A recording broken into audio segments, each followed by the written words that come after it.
So everyone, for today's ulam na naman tayo, magluluto na naman tayo ng isa na namang masarap na ulam. So ayan, meron tayo ditong chicken at syempre ito meron din tayo ditong carrot at patatas. So ayan, madaming gulay na naman ang ating ilalagay sa ating lulutong ulam ngayon. At syempre meron din tayo ditong instant gata. So ayan, dahil at ito ay meron din tayo ditong chicken curry powder. So ayan, kasi nga lulutuin natin ay chicken curry. So ayan ang ating mga sangkap: sibuyas, bawang, paminta, siling haba. At syempre meron din ako din konting luya, kasi kapag manok talaga yung aking niluluto, nilalagyan ko din yan ng konting luya.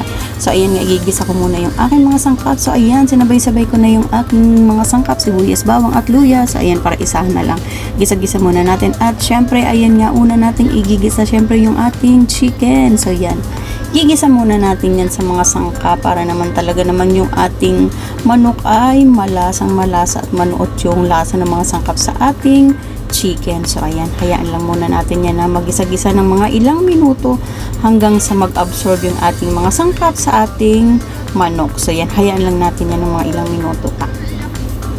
So ito na nga, at ayan, matagal na nating nagisa, kaya nilagay ko na rin yung ating paminta at syempre nilagyan ko na rin yan ng konting asin para naman talagang malasa na yung ating chicken. At syempre lalagyan ko yan ng konting tubig, kasi nga mas maganda yung palulutuin muna natin siya sa tubig bago lalagay yung gata.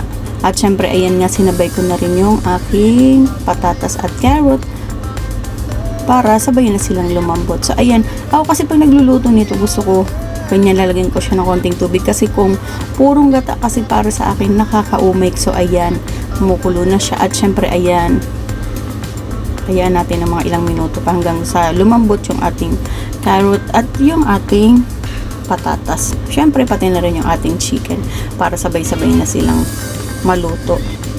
At syempre ito na nga, ayan, malambot na yung ating chicken, yung ating mga gulay. Kaya ayan, nilagay ko na rin yung ating chicken curry powder at lalagyan na rin natin yan ng gata. So yan.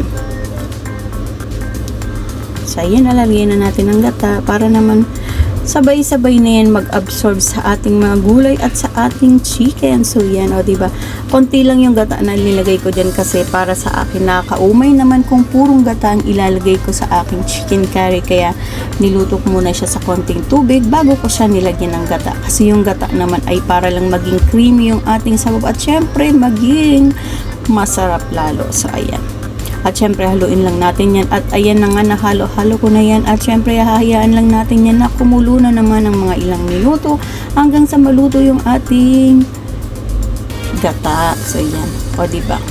At syempre alalay na lang yung apoy natin para naman talagang mag-absorb yung ating gata at yung ating chicken curry powder sa ating chicken. So ayan, o diba?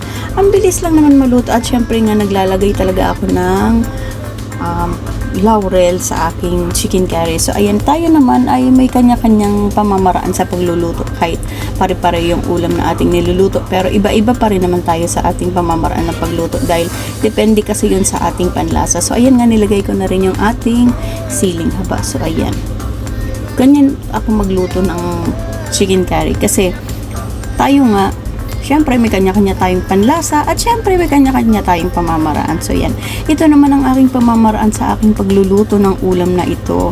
So ayan, at eto nga, ayan, luto na. At ayan, ready na naman tayong kumain. O diba, talaga namang ako pag nagluluto ng mga ulam, gusto ko talaga laging may halo ng mga gulay. At syempre dapat marami, kasi para balance yung ating kinakain. So diba, hindi lang puro manok, hindi lang puro gulay, dapat balance lagi. So ayan ang aking chicken curry na today.